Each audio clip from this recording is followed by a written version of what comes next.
Bom, queridos, eu queria ler com vocês dois textos antes de começar aqui a falar. O primeiro está em Lucas, capítulo 12. Lucas, capítulo 12. Verso 13 em diante. Neste ponto, um homem que estava no meio da multidão lhe falou: Mestre, ordena meu irmão que reparta comigo a herança. Mas Jesus lhe respondeu: Homem, quem me constituiu juiz ou partidor entre vós? Então lhes recomendou: Tende cuidado e guardai-vos de toda e qualquer avareza, porque a vida de um homem não consiste na abundância de bens que ele possui. E lhes proferiu ainda uma parábola, dizendo: o campo de um homem rico produziu com abundância, e arrazoava consigo mesmo, dizendo: que farei? Pois não tenho onde recolher os meus frutos. E disse: farei isto, destruirei os meus celeiros, construí-los-ei maiores, e aí recolherei todo o meu produto e todos os meus bens. Então direi à minha alma: tens em depósito muitos bens para muitos anos. Descansa, come, bebe e regala-te. Mas Deus lhe disse: louco, esta noite te pedirão a tua alma. E o que tens preparado, para quem será? Assim, o que entesoura para si mesmo e não é rico, assim é o que entesoura para si mesmo e não é rico para com Deus.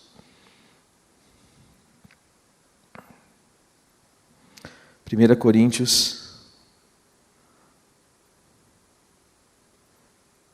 capítulo 15.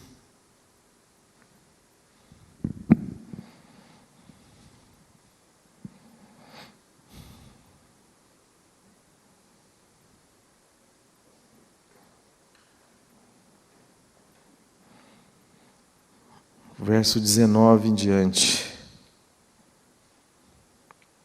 Se a nossa esperança em Cristo se limita apenas a esta vida, somos os mais infelizes de todos os homens. Mas de fato Cristo ressuscitou dentre os mortos, sendo Ele a primícia dos que dormem, visto que a morte veio por um homem, também por um homem veio a ressurreição dos mortos. Porque assim como em Adão todos morrem, assim também todos serão vivificados em Cristo. Cada um, porém, por sua própria ordem. Cristo, as primícias, depois os que são de Cristo, na sua vinda. Bom, nós temos falado nesses dias aqui sobre essa relação do Evangelho e o mundo. E aqui nós temos uma situação muito interessante. O primeiro texto fala justamente disto. Fala de um homem que tem um dilema na sua vida. Fala primeiro de alguém que olha para Jesus e consegue perceber em Jesus alguém que pode resolver os seus problemas aqui e agora. Jesus estava diante de uma realidade onde ele estava ensinando a um grupo, e ele fala assim, vocês tomem cuidado com o fermento dos fariseus. E que fermento é esse? O fermento dos fariseus é a hipocrisia, o fato de você interpretar um papel, de você parecer ser alguém que você não é, de você buscar através desse personagem uma aceitação diante de um mundo, diante das pessoas, diante de um sistema que lhe é proposto. E Jesus fala, vocês tomem cuidado com isso. E ele está ensinando sobre isso. Mas de repente, quando ele está falando sobre isso, ele pede que é para a gente observar os pardais. Ele diz assim, não vale vocês mais do que muitos pardais. Ele fala assim, não tem um cabelinho da sua cabeça que seu pai não contabilize. Não tem um pardalzinho desse que você vê que saia da mente de Deus por um instante, como se Deus o esquecesse. E ele diz assim que é para a gente não temer aquele que tem o poder de matar o nosso corpo e acabou, mas que é para que a gente tema aquele que tem o poder de não só isto, mas de lançar ao inferno. Isso parece ser duro, mas de repente ele evoca uma realidade de que é para a gente olhar para os passarinhos, porque se Deus trata assim os passarinhos, se nenhum deles passa desapercebido, não é para eu e você viver atemorizado. Não temas, ele começa a dizer, não temas. E ele começa a nos instigar nesse sentido, de poder viver uma vida autêntica, de poder viver uma vida diante do amor de Deus, onde nós podemos ser quem somos diante de Deus, não dependendo da aceitação e da aprovação de um sistema religioso ou de um sistema do mundo que tem as suas diretrizes, tem a sua meio de nos medir, para que possamos ser aceitos, esperando do mundo uma aprovação, um atestado de sanidade, um atestado de saúde, que diga assim, esse cara aqui é um dos nossos. E a gente vai vendendo a nossa alma nesse processo, tentando ser alguma coisa que de fato nós não somos. E de repente, enquanto Jesus está falando isso, um camarada se arvora a propor algo a Jesus. E ele propõe assim, Senhor, dá uma ordem para que o meu irmão divida comigo a herança. É interessante porque Jesus está falando de uma realidade muito mais profunda. Ele está falando de aspectos da vida e da alma muito mais significativos. Ele está dizendo de algo muito mais profundo, mas aquele homem percebe no intervalo da respiração de Cristo uma oportunidade para se dirigir a Jesus, e a pérola que ele solta diante de Jesus é: Senhor, eu estou sem a herança, o meu irmão pegou toda a minha herança, eu preciso que o Senhor use a sua autoridade, o seu poder, de tal forma que o Senhor deu a ele uma ordem, e dando ele essa ordem, ele vem e divida comigo esse bem. E Jesus fala: meu brother, meu camarada, quem me constituiu juiz de paz? Quem me constituiu advogado de vocês? Para que eu fique aí me importando com esse tipo de situação? Não. A realidade é uma outra. Eu vou contar uma historinha para vocês. Tinha um homem rico, um homem muito rico, e as coisas foram ainda melhores para ele.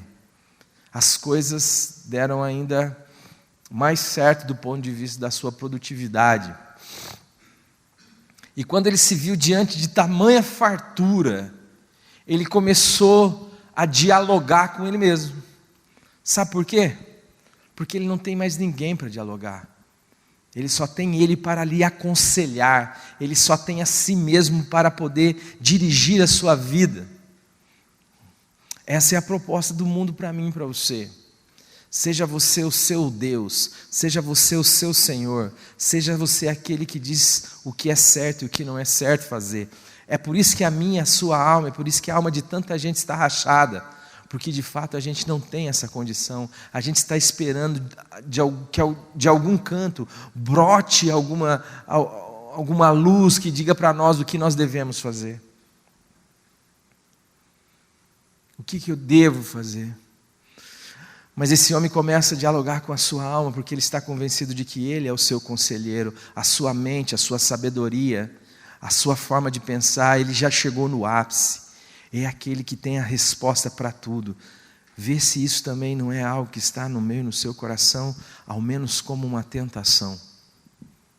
Se isto não for a minha, a sua realidade, isto se move em direção a nós, pelo menos como uma tentação.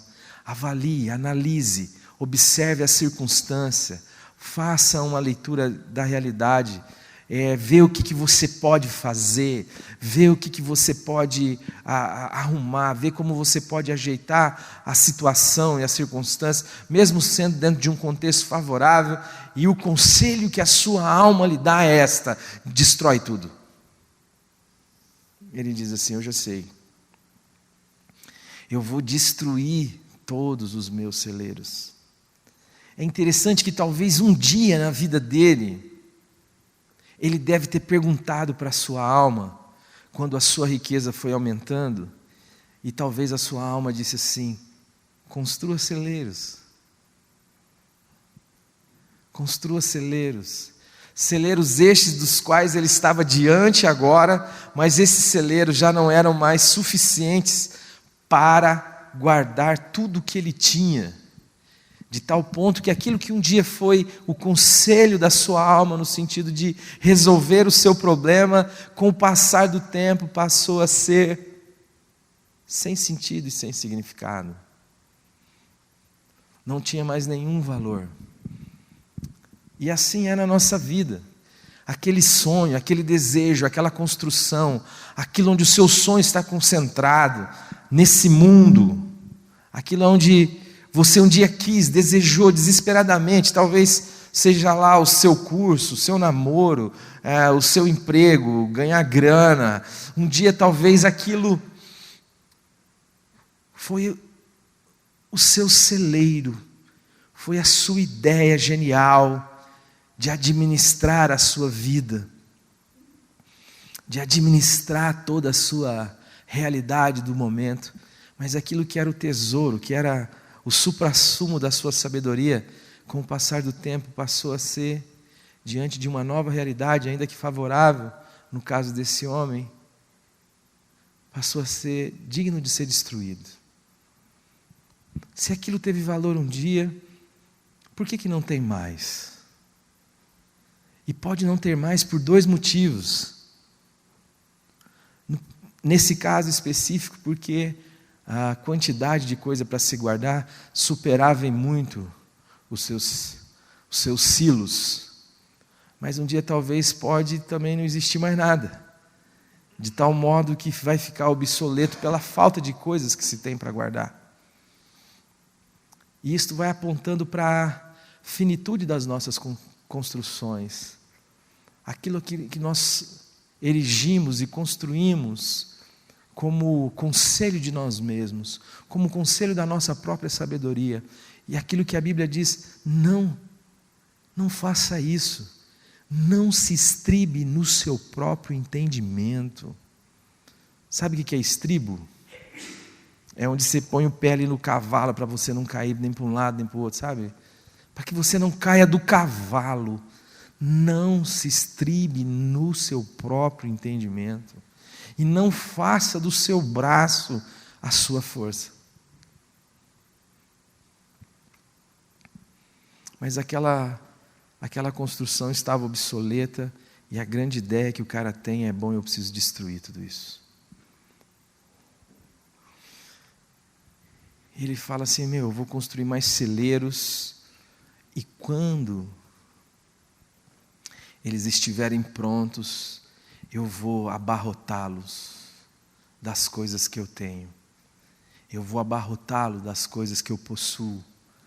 Eu vou abarrotá-lo das coisas que esse mundo pode me dar como salário do meu empreendedorismo, da minha capacidade, do meu esforço. E eu vou dizer de novo à minha alma, porque eu não tenho para quem mais dizer nada. Eu vou dizer de novo para mim mesmo: alma, folga, goza, porque o que você tem é para muito tempo. Vai durar muito tempo. O Bernardo falou um negócio na semana passada que ele disse que tudo aquilo que é criado é menor do que o seu Criador. E é interessante porque tudo que estava diante daquele homem como algo valoroso, grandioso, era a construção dele também, era a criação dele também. Mas aquele homem se perdeu tanto no processo, que ele se tornou menor do que a sua criação. Porque Deus diz assim: cara, você enlouqueceu? Você surtou? Esta noite te pedirão a tua alma. E tu, o que tens preparado, para quem será? Ele está dizendo assim: brother, você se encolheu tanto, que até as coisas que você produziu têm muito tempo de fato de durabilidade. Agora, a vida que você despendeu para construir essa realidade, sugou de você. A sua pilha está acabando. E eu tenho uma má notícia para você. E ela vai acabar hoje à noite. Irmão, tem uma outra situação. Não é recarregável a sua pilha. Ainda que as coisas que você criou durem muitos anos, você só tem até hoje. E eu vou te fazer uma pergunta: isso tudo que você amontoou aí, para quem será? Nem isso você tem a condição de saber. Isso é para mim e para você, porque a nossa relação com Deus tem sido transformada numa relação sem vida. A religião tem proposto para nós que Deus deve ser visto da mesma forma que aquele moço viu. Deve ser visto como alguém que é nosso advogado do ponto de vista do emprego, do ponto de vista da casa, do ponto de vista do casamento. Senhor, eu estou tomando um prejuízo aqui, o Senhor tem como aqui vir e tomar a minha causa, e julgar a minha causa, e fazer com que eu não tome prejuízo. Mas filho, eu não te avisei que esse lugar aí que vocês estão vivendo é o lugar onde o ladrão vai e te rouba? Eu não te avisei que esse lugar aí onde vocês estão vivendo é o lugar onde a ferrugem corrói, a traça come, o carro bate, a crise chega. Você está achando que eu abalei os céus para resolver a sua economia? Você acha que eu abalei os céus para resolver os seus probleminhas do aqui e do agora? E Deus tem servido para isso. Deus serve para isto. Deus serve para perpetuar a minha existência num lugar que a Bíblia diz que jaz no maligno, e que eu quero sustentar isso a todo tempo, enquanto o Senhor Deus diz que tudo isso aqui irá passar, que tudo isso aqui está entesourado para o fogo, e que eu estou aqui só por uma razão, por causa de gente, para que a partir da minha vida, Deus possa ser testemunhado e outras pessoas ganhem uma experiência de que elas não foram criadas para esse mundo. O Bernardo citou o Chesterton. O Chesterton tem uma fala que diz assim: o ser humano é um ET. E eu comecei a pensar na fala do Chesterton. E você olha para o mundo à nossa volta, qualquer ser vivo à nossa volta, dê a ele comida para o dia, ele não quer nem saber do amanhã. Você não vê um passarinho de pena branca na cabeça, preocupado se vai ter comida amanhã. Você não vê ele tendo um infarto, preocupado, ansioso. Não, irmão, deu 5h30, o sol começou a baixar, ele não quer nem saber, ele já bate o cartão dele, já vem aqui para a árvore. Você escuta aqui, a gente está aqui no final da tarde, aqui, você começa, não faz 1 hora extra, sai no outro dia de manhã, ele já acorda cantando, feliz da vida, sai porque ele sabe que tem alguém que não esquece dele. Dá para ele a comida do dia, sexo, e um lugar para ele encostar a cabeça. Ele está satisfeito. Nós não. Você já reparou?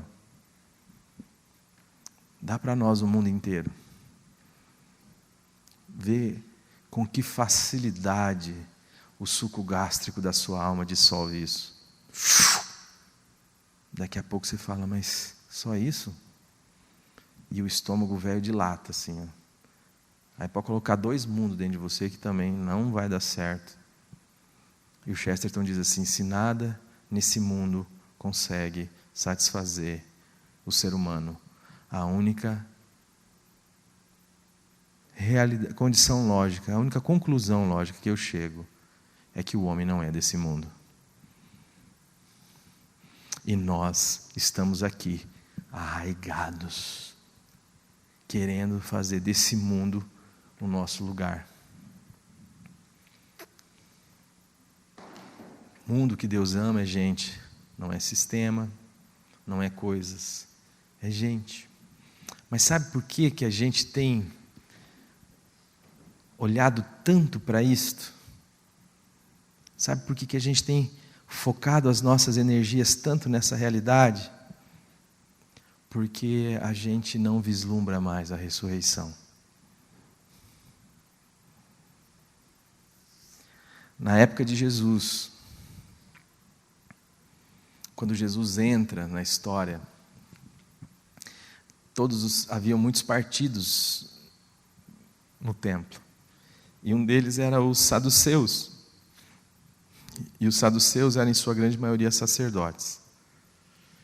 Esses caras não criam em anjos, não criam em demônios, não criam em ressurreição. E eu sempre me pergunto assim, o que esses caras estão fazendo num templo, num lugar de transcendência, se eles não transcendem, se eles não acreditam mais no processo? É porque viram algo assim,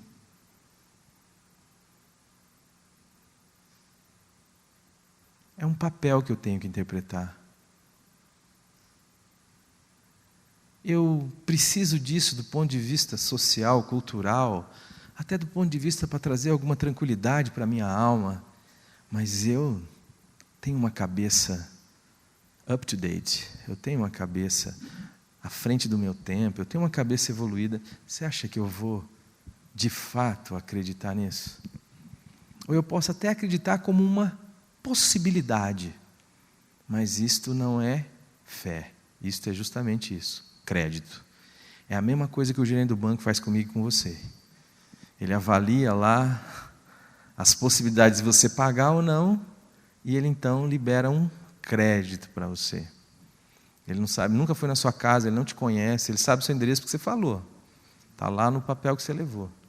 Mas ele dá um crédito. Então a gente acredita nisso, nós acreditamos, damos crédito aí. Pode ser. Porque se tiver, beleza, se não tiver, aí beleza de qualquer jeito mesmo. Mas Paulo começa a falar sobre isso, e ele diz assim: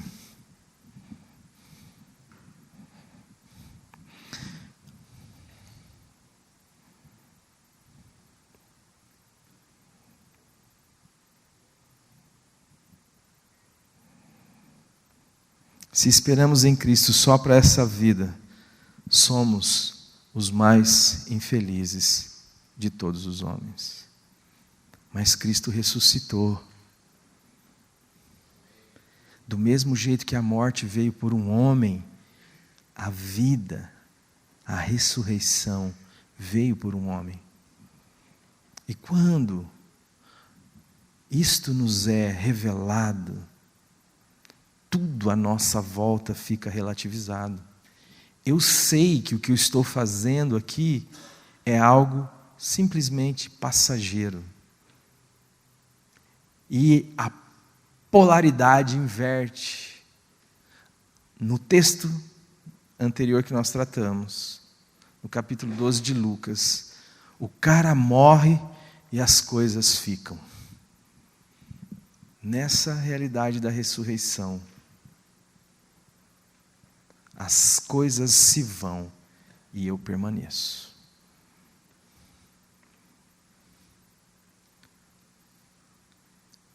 O meu trabalho passa a ser algo que só ganha sentido por causa da ressurreição. O meu envolvimento com a igreja só ganha sentido por causa da ressurreição. A vida faz sentido por causa da ressurreição. A minha fala é como a fala de Paulo. Eu, na verdade mesmo, eu preferia morrer e estar já na realidade plena. Mas se o permanecer da carne vai gerar algum fruto para a glória de Deus, então beleza, vamos ficar, vamos ralar, vamos ver o que o Senhor tem para nós aqui. Mas qual de nós, com a mentalidade do século 21, mesmo cristã, tem uma mensagem minha que chama assim: todo mundo quer ir para o céu, mas ninguém quer morrer. Todo mundo quer. E outra, todo mundo quer o céu por causa do céu. Não quer nem saber se Deus vai estar lá. Quer ir para o céu por amor a si mesmo, não por amor a Deus. Mesmo na nosso métier cristão, você vê quanto cristão apavorado com medo da morte, e isto é a grade do diabo, a Bíblia vai dizer, que ele apavora os seres humanos, aprisiona os seres humanos com medo da morte. Por quê? Porque nós não cremos ou não vivemos pela vida da ressurreição.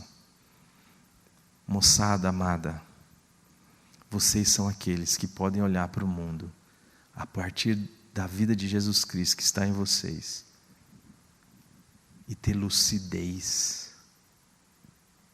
e ter sabedoria e ver que o mundo está louco, porque o máximo que eles podem construir na expectativa de ganhar o mundo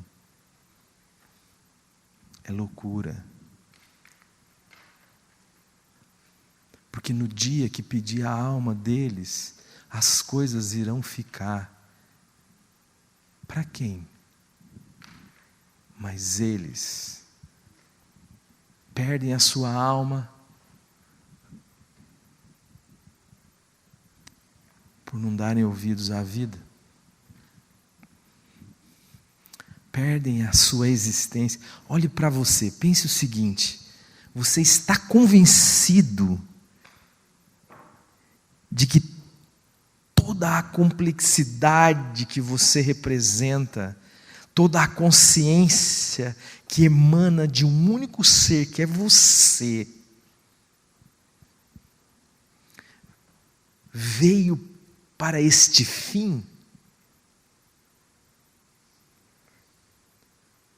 Será que dentro do seu peito não há algo que incomode o seu coração com uma indignação, com uma recusa de que não é possível você ser o que você é, com as complexidades, com a inteligência, com a faísca divina, e ser para a morte. Será que não tem nada dentro de você que diz, não é possível que viver é isto? Nascer, crescer, reproduzir, produzir, aposentar e morrer.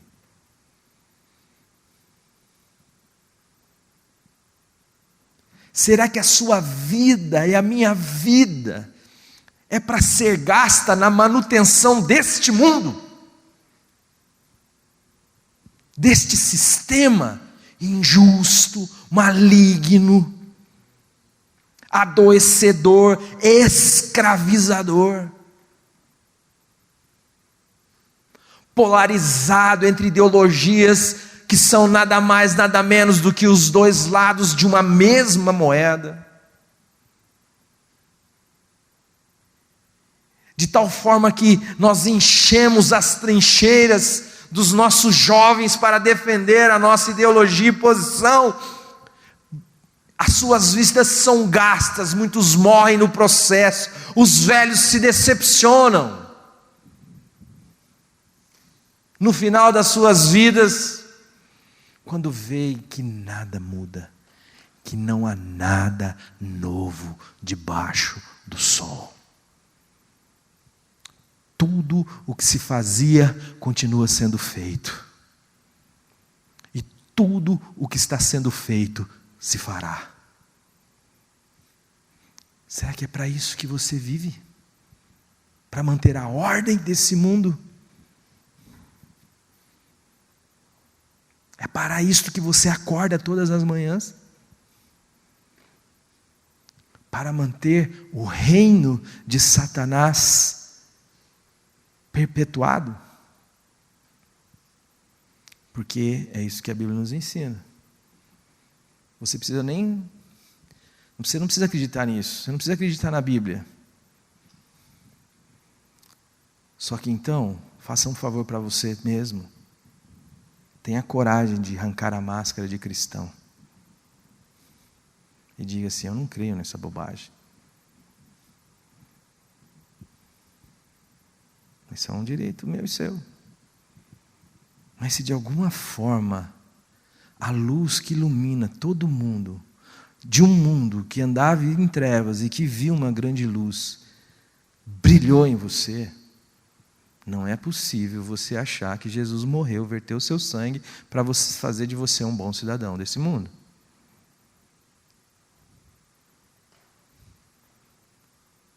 Para fazer de você um prêmio Nobel desse mundo. Para fazer de você alguém que tem o poder de cooperar com a subsistência desse mundo. Não, querido. Você e eu estamos aqui como uma bomba.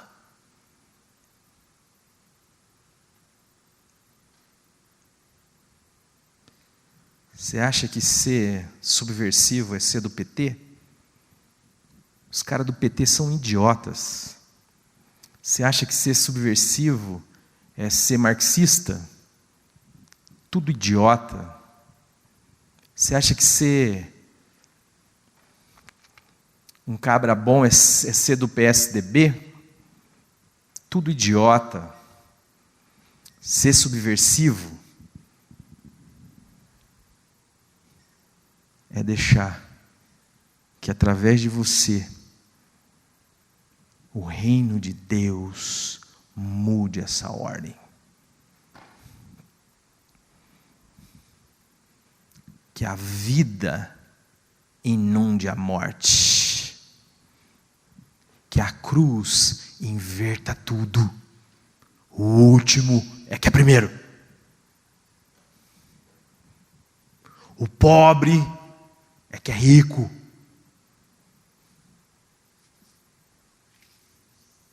O fraco é que é forte. Quem serve é o maior. Se não, gente, a gente está falando da mesma besteira. Eu fico vendo assim um povo sincero, acreditando em homem, ideologia humana e sabedoria humana.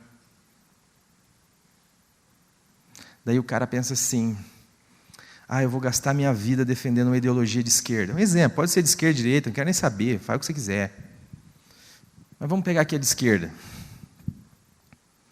Daí ele diz assim: tem uma elite aí que está explorando o pobre. Nós precisamos lutar para acabar. Nós precisamos deixar que as classes não tenham mais nenhum desnível. Que sejam tudo uma coisa só. Primeira pergunta que eu faço: e quem que faz isso? Quem faz a discrepância social? O poderoso, o rico. O rico? Tá.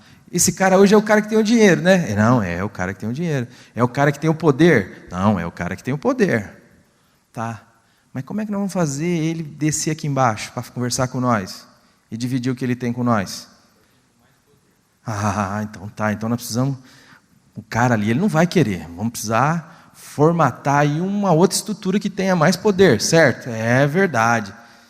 Quem que... tem que ser poder político. É político, então nós vamos eleger, vamos trabalhar, vamos militar, vamos fortalecer o Estado. Tá bom. Você substitui uma elite produtiva por uma elite política. Ociosa, improdutiva. E essa elite política, na hora que você for abrir a sua boca para reclamar, vai soltar os cachorros e dar tiro de borracha na sua cara. Eu quero ver professor particular ir na porta aqui de qualquer universidade particular e fazer greve, e eu quero ver uma escola particular, qualquer uma que for, soltar os cachorros para ver o que acontece. Mas o Estado solta. A gente acredita nessas besteiras, gente. A gente acredita que o homem pode salvar o mundo, que pode vir alguma coisa boa do homem. Se você e eu somos discípulos de Cristo, nós estamos aqui para dizer, o mundo foi crucificado. Deus olhou e falou assim: não tem jeito, não tem como reformar, não tem reforma política, social, não adianta. Sabe por quê? Porque a essência do homem é má.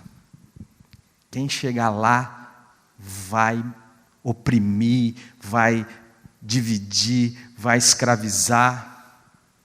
Vai ler Jaquelu, vai ler Política de Deus, Política dos Homens, pelo menos, para você ter uma ideia. Vai ler o Apocalipse, uma Arquitetura em Movimento. Vai ler Cristianismo Revolucionário. Estou falando aqui de uma boa bobagem, gente, só para exemplificar. Porque o que eu estou falando mesmo aqui é do poder do Evangelho. Se a gente não vê o reino de Deus, se a gente não souber que a gente é de outro mundo, se a gente não souber que a nossa causa é outra, então a gente vai gastar a nossa vida com uma bobagem. E nós vamos perder a nossa alma, vamos perder a nossa vida, lutando por algo que nada mais é do que manter a ordem vigente, que desde o começo do mundo é a mesma. Só vai mudando quem está por cima. É a mesma coisa que Israel pensava: Jesus, quando vai ser o momento em que o Senhor vai restaurar o reino a Israel? Olha a ideia dos caras. Estamos aqui ferrados. Roma está soltando os cachorros em nós, dando tiro de borracha na gente. Esses vagabundos. Mas um dia vai vir o Messias. E quando o Messias vier, os cachorros vão ser nossos. As 12 vão ser nossas. E nós vamos dar dosada na cara desses romanos, filha da mãe. Percebe? O mundo continua igual. Só invertia a polaridade. Quem estava em cima vem para baixo, quem estava embaixo vai para cima. É a mesma coisa. É o que a gente vê aí. Meus amados, nós estamos aqui. Acabou! Acabou! Acabou! Chegou aqui o reino de Deus. Vocês precisam se arrepender. Reconheçam o senhorio de Jesus. Reconheçam a sua vida de pecado. Se submetam ao governo e ao reino de Jesus. Ou vocês vão perecer nos vossos pecados. Aí os caras vão dizer assim: vamos matar essa rapaziada aí, ou senão a gente vai ter que dar razão para eles. Mas aí, faz o que vocês querem, mano. Nós não morremos mais. Morte para nós é braço quebrado. A gente morre aqui e ressuscita ali daqui a pouco. É só uma questão de tempo. Mas aqui é chegado o reino de Deus. E é testemunhado diante de vocês. E é dado a oportunidade de vocês saberem que Deus os ama de tal maneira que deu o seu Filho para que você não viva perecendo nesta besteira. Para que a tua vida tenha sentido. Para que você possa viver aqui e agora na perspectiva da ressurreição. Para que Jesus Cristo não seja uma religião para você, mas para que Jesus Cristo seja a sua vida e vida eterna. Que Deus vivifique essa moçada e que Deus use a vida de cada um de vocês como instrumento de vida. Amém? Pai bendito, tenha misericórdia de nós e vivifica-nos. Abre os nossos olhos para ver o teu reino, de saber que em Cristo, esse mundo, assim como a gente, foi crucificado e que nós ressuscitamos para ser sal e luz nesse mundo. Dá-nos essa consciência, dá-nos a coragem e a fé de não viver para nós mesmos, Senhor, mas de viver para Ti, por meio de Ti e por Ti. E que o Senhor toque as pessoas, as vidas, que o Senhor vivifique a Tua igreja que está uma bagunça, Pai. Que está aí, estão dizendo que se a gente não pregar outro evangelho, a igreja não cresce. Mas eu sei que a única igreja que cresce, a igreja verdadeira, só pode crescer por meio do Teu evangelho. Porque Ele é o poder de Deus para a salvação de todo aquele que crê. Dá-nos essa coragem e intrepidez em nome de Jesus. Amém. A mensagem que você acabou de assistir faz parte do Ministério de Comunicação Palavra da Cruz. Temos um grande acervo de estudos bíblicos em áudio e vídeo.